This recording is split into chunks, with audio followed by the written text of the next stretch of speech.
பெரிய தடைகள் எல்லாம் நீக்கி தரக்கூடிய ஒரு முன்னோர்களுடைய ஆசையை பெற்றுத்தரக்கூடிய ஒரு விஷயந்தான் இந்த தை அமாவாசை தான். எள் என்கின்ற சனி கிரகத்துக்கு சொல்லப்பட்டிருக்கு. சனி தான் கர்மாவை அனுசரிக்கிற கிரகம். தாய் தந்தையை செய்தது பிள்ளைகளுக்குன்னு சொல்லுவாங்க. அதே மாதிரி பிள்ளைகள் செய்வது அது அடுத்த அவருடைய சிந்ததிக்கு. நம்ம அறியாமல் செய்யக்கூடிய எத்தனை ஜீவராசிகளும் முக்தி அடையட்டும் அப்படின்னு சொல்லி நாம் வந்து அந்த தர்ப்பணத்தை கொடுக்கலாம்.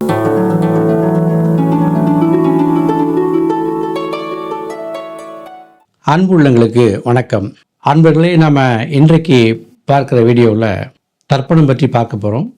இந்த தை அமாவாசைக்கு முன்னோருடைய ஆசி பெறுவதற்கான ஒரு உபாயத்தை நம்ம சொல்லிட்டு வரோம். அதில் ஸ்நானம் பற்றி ஏற்கனவே ஒரு வீடியோவில் சொல்லியிருக்கோம். அந்த வீடியோவை பார்க்காதவங்க டிஸ்கிரிப்ஷனில் கொடுத்துருப்பாங்க, அதனுடைய லிங்க் கொடுத்துருப்பாங்க. அந்த வீடியோ போய் பாருங்கள். தர்ப்பணம் செய்திருக்கணும், ஸ்நானம் செய்யணும் அப்படிங்கிற விவரங்கள்லாம் அதில் இருக்கிறது. நம்முடைய ஞானாசிரமம் சேனலில் முதல் முறையாக பார்க்குறீங்கன்னா இந்த சேனலை சப்ஸ்கிரைப் பண்ணிக்கோங்க. இது போன்ற அரிய தகவல்கள் உங்களுக்காக கொடுக்கப்படுகிறது. இப்போ இந்த தர்ப்பணத்தில் என்ன நமக்கு கிடைக்கிறது? ஏற்கனவே சொன்ன மாதிரி குடும்ப ஒற்றுமை, குடும்பத்திலே மகிழ்ச்சி இருக்கிறது, குடும்பத்தினுடைய முன்னேற்றம் வந்து நமக்கு சிறப்பாக இருக்கிறது. பொருளாதார ரீதியாக நிறைய பேருக்கு பார்த்திங்கன்னா ஒரு எக்கனாமிக்கலி நிறைய பிரச்சனைகள் இருக்கும். அப்புறம் திருமணம் வந்து பிரச்சனையாக இருக்கும். குழந்தை பிறப்பதில் ஒரு பிரச்சனைகள் இருக்கும். குழந்தையெல்லாம் பிறகு லேட் ஆகும். ஸோ இந்த மாதிரியான பெரிய தடைகள் எல்லாம் நீக்கி தரக்கூடிய ஒரு முன்னோர்களுடைய ஆசையை பெற்றுத்தரக்கூடிய ஒரு விஷயந்தான் இந்த தை அமாவாசைக்கு சிறப்பாக கொண்டாடப்படுகிறது. அப்போ இந்த தை அமாவாசையில் முன்னோர்களை அனுசரித்து நாம் கொடுக்கக்கூடிய அந்த தர்ப்பணமானது முன்னோர்களுடைய ஆத்மாவை வந்து சாந்திப்படுத்துகிறது. அவரை சாந்திப்படுத்த நியூட்ரலைஸ் ஆகிடும். ஏனென்னா நாம் வந்து அவங்ககிட்ட இருந்தால் வந்திருக்கோம். நம்முடைய இந்த ஜீவனானது எங்கேருந்து நமக்கு வந்து வந்திருக்கோம்னா நம்முடைய தாத்தா பாட்டி, அதுக்கு முன்னால் இருந்த தாத்தா பாட்டி, இவர்களுடைய அறிவையும் அனுபவத்தையும் கடத்திக்கிட்டே தான் நம்மகிட்ட கொண்டு வந்து சேர்க்குறாங்க. அப்போ அவர்கள் பெற்ற அறிவும் அனுபவம் பல தலைமுறைகளாக கடத்திக்கிட்டே வரும். அப்படி பல தலைமுறையாக கடத்திக்கிட்டே வரும்போது பார்த்தீங்கன்னாக்கா அதில் வந்து நல்வினையும் இருக்கும், தீவினையும் இருக்கும். ஒரு தலைமுறையில் இப்போ ஒருத்தர் வந்து நல்ல மனதோடு நல்ல பேர் 4 பேருக்கு நன்மையாக இருக்கக்கூடிய மனோபாவத்தை பெற்றிருந்து நம்ம வந்து ஒரு பிறவி எடுத்திருப்பாங்க. அப்போ அவர்களுடைய மனநிலையை கடத்தும் போது நமக்கு ஒரு நல்ல ஒரு மனநிலை கிடைக்கும். அதே சமயம் அவர்கள் வந்து ஒரு தீய மனநிலைக்கு போயிருந்தாங்கனாக்கா நம்முடைய சந்ததிக்கும் நமக்கும் வந்து அந்த மாதிரி ஒரு பாதிப்புகள் கொடுக்கக்கூடிய வாய்ப்புகள் இருக்குது. அப்போ அந்த ஆத்மா வந்து தன்னுடைய வினைகளால் வந்து சூழப்பட்டு அந்த வினையின் காரணமாக வந்து நல்ல அறிவையோ அல்லது தீய அறிவையோ பெற்று அந்த அறிவை பல தலைமுறைகளாக கடத்தி அப்படித்தான் இந்த ஜென்மமாக நாம் வந்து வந்துகிட்டே இருக்கோம். நாமளே தான் அடுத்த பிறவி பிறப்போம்னா அது சொல்ல முடியாது. ஆனால் நமக்கு முன்னோர்கள் இருந்த அவர்களுடைய அறிவு அனுபவத்துக்கு நமக்கு கொடுத்துட்டு போகிறாங்க. அதான் சொல்லுவாங்க, தாய் தந்தையை செய்தது பிள்ளைகளுக்குன்னு சொல்லுவாங்க. அதே மாதிரி பிள்ளைகள் செய்வது அது அடுத்த அவருடைய சிந்ததிக்கு. இப்படி அவர்களுடைய நல்வினையும் தீவினையும் ஒரு தலைமுறையாக கடத்தப்பட்டு கொண்டே வருகிறது. அதனால தான் இந்த முன்னோர்களுக்கு நாம் வந்து இந்த தர்ப்பணம் கொடுக்க வேண்டிய ஒரு சூழ்நிலைக்கு நாம் இருக்கோம். அப்படி கொடுப்பதனால் நிச்சயமாக நமக்கு வந்து நம்ம குடும்பத்துக்கு ஒரு நல்ல முன்னேற்றம் கிடைக்கும். அப்படி இந்த தர்ப்பணம் அப்படிங்கிறதுல எது முக்கிய பங்கு வகிக்கிறது பார்த்தோம்னாக்கா தண்ணீர். மிக முக்கியமான ஒரு விஷயம் தண்ணீர். நம்ம தண்ணீரை வந்து ரொம்ப சாதாரணமாக நினைக்கிறோம். தண்ணீருக்கான மிகப்பெரிய ஆற்றல் பஞ்சபூதத்தில் ஒன்று. அது மிகப்பெரிய ஆற்றல் மிக்கது. எப்படியா சொல்லி பார்த்தீங்கன்னாக்கா உங்களுடைய மன எண்ணங்கள் எதுவாக இருந்தாலும் அதையெல்லாம் வாங்கி பிரதிபலிக்கின்ற ஒரு தன்மை வந்து தண்ணீருக்கு இருக்குது. அதனால தான் வந்து தண்ணீர் நினைவு பதிவுகளை தன்னிடத்தில் வந்து ஸ்டாக் பண்ணிடும். நீங்கள் என்ன மாதிரி என்ன அலைகள் அதை கொடுக்குறோமோ அதை வந்து பதிவு பண்ணி வச்சுக்கும். அப்போ இந்த தண்ணீரை கொண்டு தான் நாம் முக்கியமாக இந்த முன்னோருடைய தர்ப்பணத்திற்கு மிக முக்கியமான ஒரு விஷயத்தை வச்சுருக்கோம். அது எல்லா மதங்கள்லேயும் இந்த நீர் மிக சிறப்பாக வந்து அவங்களும் அதை கையாளுறாங்க. நம்ம மதம் மட்டுமல்ல, இந்து மதமாகட்டாலும் சரி, கிறிஸ்துவ மதம், முஸ்லீம் மதத்திலும் இந்த நீரை வைத்து கொண்டு தான் அவங்க நிறைய விஷயங்கள் பண்ணுறாங்க. அப்போ அந்த நீர் என்பது கண்டிப்பாக இந்த மாதிரி விஷயத்துக்கு பயன்படுத்தப்படுகிறது என்பது அறிவியல் ரீதியாகவும் சரி, நம்முடைய மத ரீதியாகவும் சரி, கோட்பாடு ரீதியாக எப்படி இருந்தாலும் இந்த நீரானது நம்மை தூய்மைப்படுத்துவதில் மிக முக்கியமான ஒரு பங்கு வகிக்கிறது. அடுத்ததாக எள்ளு. இந்த எள்ளு எதற்காக கொடுக்கப்படுகிறது? எள்ளுடைய தன்மை என்ன? எள் எதை பிரதிபலிக்கிறதுனா எள் என்கின்ற சனி கிரகத்தில் சொல்லப்பட்டிருக்கு. சனி தான் கர்மாவை அனுசரிக்கிற கிரகம். வழியாக கர்மா அனுசரித்து வரோம்னாக்கா அந்த கர்மாவை நமக்கு மீண்டும் தரக்கூடியதோ கர்மாவை வந்து நியூட்ரலைஸ் பண்ணக்கூடிய விஷயமோ அந்த சனிகிட்ட தான் வந்து இருக்குது. ஸோ அதனால் வந்து அந்த சனியினுடைய ரெப்ரசன்டேட்டிவாக இருக்கிற எள்ளை நாம் வந்து எடுத்துக்கிறோம். இந்த எள் என்பது விஷ்ணு பெருமானுடைய வியர்வையிலிருந்து வந்ததாக ஒரு புராண கதை இருக்கிறது. அந்த கதைக்கு அப்புறம் வருவோம். இப்போ இந்த எள் வேறு என்ன செய்கிறது, வேறு என்ன பண்ண போகுது அப்படின்னு பார்த்தீங்கன்னா, இந்த எள்ளினுடைய சூட்சும வடிவம் ஒன்று இருக்குது. எல்லாத்துக்குமே ஒரு சூட்சும வடிவம் இருக்குது. அந்த எள்ளுடைய சூட்சும வடிவம் கிட்டத்தட்ட 600 ஆண்டுகளுக்கு நிலைத்திருக்கின்ற ஒரு தன்மையை வைத்திருக்கிறது. அப்போது ஒரு 600 ஆண்டுகள் என்று சொல்லி பார்க்கும்பொழுது பல தலைமுறைகளுக்கு நாம் வந்து ஒரு விடுதலை கொடுக்கக்கூடிய ஒரு வாய்ப்பு இந்த எள் மூலமாக கிடைக்கிறது. அதனால் அந்த எள் வந்து தர்ப்பணத்துக்காக பயன்படுத்தப்படுகிறது.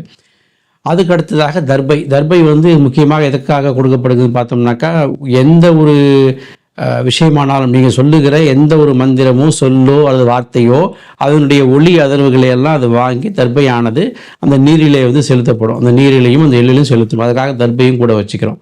ஆக இந்த 3 பொருள் தர்ப்பணத்திற்கு முக்கியம். இந்த தர்ப்பணம் வந்து யாருக்கு செய்ய போகிறோம், எங்கே செய்ய போகிறோம்? நம்ம தாத்தா பாட்டி அப்பா அம்மா இருந்திருந்தா அப்பாவுக்கு மாமாக்கா, தாத்தா பாட்டிக்கு தாத்தா பாட்டி, இப்படி அவருடைய அடுத்த அது முன்னோர்களுக்கு செய்யலாம். சரி, இந்த தர்ப்பணம் வந்து இவர்களுக்கு மட்டும்தான் செய்ய முடியுமா அப்படின்னா, அதில் தர்ப்பணத்தில் வந்து இந்த மாதிரி பித்திருக்கள் தர்ப்பணம் ஒன்று இருக்குது. அது மாதிரி காருண்ய தர்ப்பணம் ஒன்று சொல்லுவோம். கருணை ரீதியாக உங்களுக்கு வந்து ஒரு கருணை. எதன் பொருட்டு கருணைன்னா, இப்போ நாம் வந்து சாப்பிட்றோம். எப்படி சாப்பிட்றோம்? செடி கொடிகள் தழைகள் காய்கறிகள் இதெல்லாம் வெட்டி தான் சாப்பிட்றோம். அப்போ அதுகளுக்கும் உயிர் உண்டு இல்லையா? அப்போ அந்த உயிர்கள் ஆத்ம சாந்தி அடையணும் அப்படின்னு நினச்சி கூட நம்ம தர்ப்பணம் பண்ணலாம். அது மட்டும் இல்லை, நான்வெஜ் சாப்பிட்றவங்கிறீங்கன்னு வச்சுங்களேன். இப்போ நீங்கள் எத்தனை உயிர்களை கொண்டு நம்மளுடைய அது உணவாக நீங்கள் எடுத்துக்கிறீங்க. அப்படி நீங்கள் அதை உணவாக எடுக்கும்போது அந்த உயிர்கள் ஆத்ம சாந்தி அடையணும் அப்படின்னு கூட நீங்கள் நான்வெஜ் சாப்பிட்றவங்க இந்த உயிர்களுக்கு நீங்கள் செய்யக்கூடிய அந்த தர்ப்பணம் மூலமாக அந்த நான்வெஜ் சாப்பிடக்கூடிய தோஷங்களும் நீங்குகிறது. ஆக நான்வெஜ் சாப்பிட்றவங்க அந்த உயிர்கள் குறித்து இந்த ஜீவராசிகளுடைய பெயர்களை சொல்லி நம்ம வந்து அதற்கும் தர்ப்பணம் கொடுக்கலாம். அப்படி நாம் கருணை அடிப்படையில் அதில் போக நம்முடைய ஃப்ரெண்ட்ஸு அல்லது வேறு யாராவது அகாலத்தில் இறந்திருக்கலாம் அல்லது கஷ்டப்பட்டு இறந்திருக்கலாம். இப்படி நம்மை சுற்றி உள்ளவர்கள், நமக்கு அக்கந்தெரு பக்கந்தெரு யார் இருக்கிறாங்களோ யாருக்கு வேண்டுமானாலும் கருணை அடிப்படையில் கொடுக்கலாம். சரி, இந்த தர்ப்பணங்களை கொடுப்பது மிக முக்கியமான ஒரு நாள் பார்த்தீங்கன்னாக்கா இந்த தை அமாவாசை, அதுக்கடுத்ததாக ஆடி அமாவாசை, அதுக்கடுத்ததாக மாகாளி அமாவாசை சொல்ற 3 அமாவாசைகள் மிக சிறப்பான நாள் இந்த தர்ப்பணத்தை கொடுப்பதற்கு. அதனால தான் இந்த அமாவாசையில், இப்போ வருகின்ற தை அமாவாசையில் இந்த தர்ப்பணத்தை நீங்கள் வந்து உங்களுடைய முன்னோர்களுக்காகவும் நான் சொன்ன மாதிரி இந்த கருணை அடிப்படையில் நம்ம அறியாமல் செய்யக்கூடிய எத்தனை ஜீவராசிகளும் முக்தி அடையட்டும் அப்படின்னு சொல்லி நாம் வந்து அந்த தர்ப்பணத்தை கொடுக்கலாம். ஆக தர்ப்பணம் வந்து யாருக்கு கொடுக்குறோன்னு சொல்லிட்டோம். அடுத்ததாக எதை கொண்டு கொடுக்க போகிறோம்னு சொல்லிட்டோம். இதை கொடுக்குற முறை என்ன, இது எப்படி கொடுப்பது, எந்த நேரத்தில் கொடுக்கலாம்? வருகின்ற அந்த தை அமாவாசை 29ஆம் தேதி என்று காலையில் 7:30 9 வரைக்கும் யமகண்டம் இருக்குது. அன்று புதன்கிழமை. மதியம் 12 1:30 மணி வரைக்கும் ராகு காலம். ஸோ இந்த 2 காலங்களையும் தவிர்த்து விட்டு காலையில் 9 மணிக்கு நாம் இந்த தர்ப்பணத்துக்கான வேலைகளை நம்ம செய்ய ஆரம்பிக்கலாம். ஏற்கனவே நம்ம சொன்னபடி இந்த ஸ்நானத்தை செய்துவிட்டு தர்ப்பணம் செய்துவிட்டு அதன் பின்பு மீண்டும் ஒரு குளியல் நீங்கள் செய்யணும். ஸோ குளித்ததுக்கு அப்புறமாக உங்கள் வீட்டில் நீங்கள் செய்யக்கூடிய வழக்கமான விஷயங்கள்லாம், நீங்கள் காக்கை வைக்கிறது, சாதம் வைக்கிறது, இதெல்லாம் நீங்கள் ரெகுலராக செய்யலாம். அன்று முக்கியமாக செய்யக்கூடாது என்னென்னு பார்த்தோம்னாக்கா, தர்ப்பணம் முடிகிற வரையிலும் அந்த வீட்டில் வந்து சுவாமி படத்துக்கு விளக்கேற்றுறது, சுவாமிக்கு பத்தி ஏற்றி வைக்கிறது, அதற்கு செய்ய வேண்டிய சாதனைகள் அப்போ செய்யக்கூடாது. சுவாமி செய்ய வேண்டிய விஷயங்கள்லாம் இந்த தர்ப்பணத்தை முடித்து விட்டு பின்பு அப்புறமா நீங்கள் செஞ்சீங்கன்னா தான் அது ஒரு நல்ல பலன் தரும். அப்பா அம்மா படமோ அல்லது தாத்தா பாட்டி இப்படி யார் இருந்துருக்காங்களோ அவங்க படங்களை வைத்து நீங்கள் வழக்கமாக என்ன நீங்கள் செய்யணுமோ அதெல்லாம் செய்துக்கலாம். இங்கே தர்ப்பணத்தை வந்து நீங்கள் செய்து கொள்ளக்கூடிய வாய்ப்புகள் இருந்தால் நீங்களே செய்து கொள்ளலாம். அப்படி இல்லைன்னாக்கா அதுக்குன்னு ஆட்கள் இருக்காங்க. ஸோ அவங்கள வச்சு நீங்கள் போனால் எந்த வகையிலையோ இந்த தை அமாவாசையை வந்து பயன்படுத்திக்கிங்க. அப்போ தான் உங்களுடைய வாழ்க்கையினுடைய முன்னேற்றம் என்பது ரொம்ப சிறப்பாக இருக்கும். குடும்பத்தில் ஒரு ஒற்றுமை இருக்கும். அதனால் தை அமாவாசை என்று நம்முடைய முன்னோருடைய ஆசையை பெறுவதற்காக இந்த தர்ப்பணம் பண்ணிக்கிறீங்க. அடுத்ததாக நம்ம போஜனம் பற்றி இப்போ அடுத்த வீடியோவில் பார்க்கலாம். அன்பர்களே, இந்த வீடியோ உங்களுக்கு பிடிச்சிருந்தா லைக் பண்ணுங்கள். மீண்டும் நம்ம அடுத்த பதிவில் பார்க்கலாம். நன்றி, வணக்கம்.